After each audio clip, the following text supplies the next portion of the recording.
Alright, so first things first, I'm not a drama channel. I'm never going to be a drama channel. But I sort of feel like I have to throw my hat in the ring of this one because even whether you still like them or whether you hate them now or whatever, Rooster Teeth shutting down is sort of historical in a way. You know, there were this company that really, if you used to be able to talk to anyone, like literally anyone from this generation that knew, that was sort of on the internet, you know, as a kid, as a teen, whatever, they knew Red versus Blue.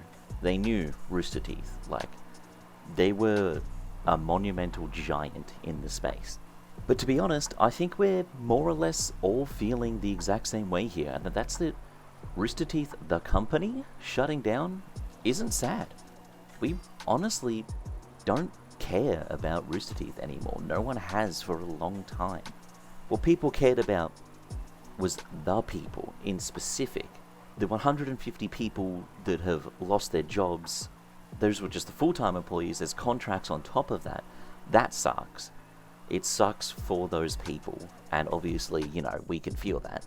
But Rooster Teeth itself is like, I was talking to a mate this morning about it. It's like when a dog that you have, and you loved the dog, but you've known that any day now it will pass on. But you've known that any day now that'll happen for 3, 4, 5 years.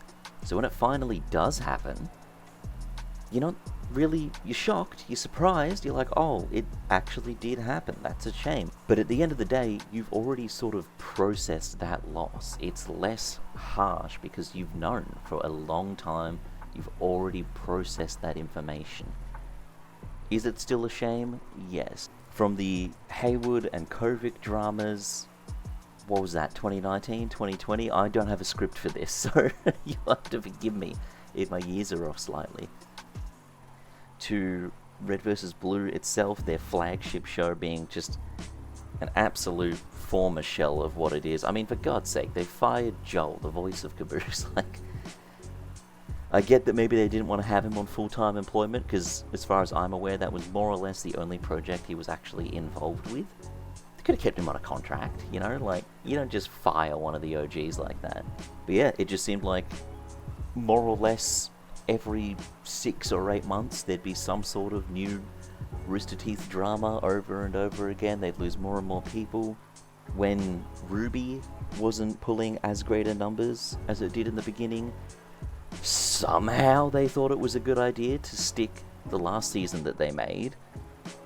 I think it's exclusively on Crunchyroll or some crap like that, instead of on YouTube or on their site. Like, I don't know whose decision that was, but that was dumb. But anyway, guys, that's about it. I just felt like, with how monumental, with how huge Rooster Teeth was, even myself, I watched Achievement Hunter a lot. Achievement Hunter, which then became Let's Play, a lot as a kid. I might not have this channel if I didn't.